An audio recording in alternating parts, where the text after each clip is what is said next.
Welcome to this little corner of the internet. Word avalanches are something I discovered through Reddit, and I've been addicted to them for a little while now. It is explained as a highly contrived, punny sentence or longer series of words, with an emphasis on the repetition of syllables. If that sounded confusing, don't worry, I got you covered. We're going to do a simple example showing the punchline first so that it makes a bit more sense. The punchline is the part that is generally considered the avalanche. Take this for example. Here there are two distinct syllables. Let's call them A and B, just like a poem would do it. A and B are then repeated again in sequence to form this modest avalanche. No skiers were harmed from this little guy. Overall, we would say this one has a scheme of 2 by 2, which is just two syllables repeated two times.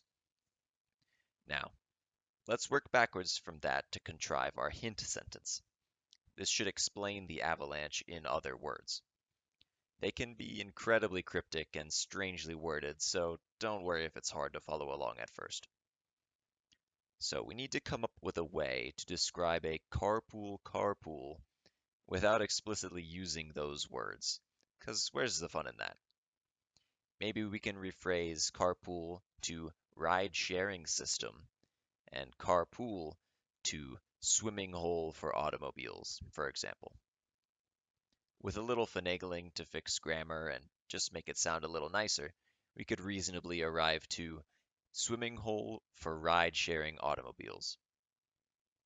Now, there are countless ways to build your hint sentence, so just be creative with it.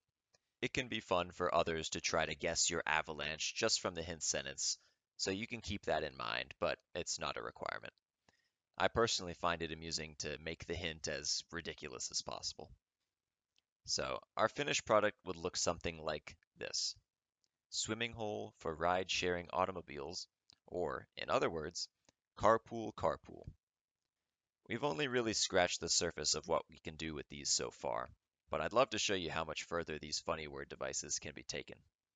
I'd recommend visiting the subreddit r/wordavalanches if you want to see more right now. I plan on regularly posting my own to this channel as well. Progress, advance, onwards, forth. Or in other words, 4 words for 4 words. See you next time.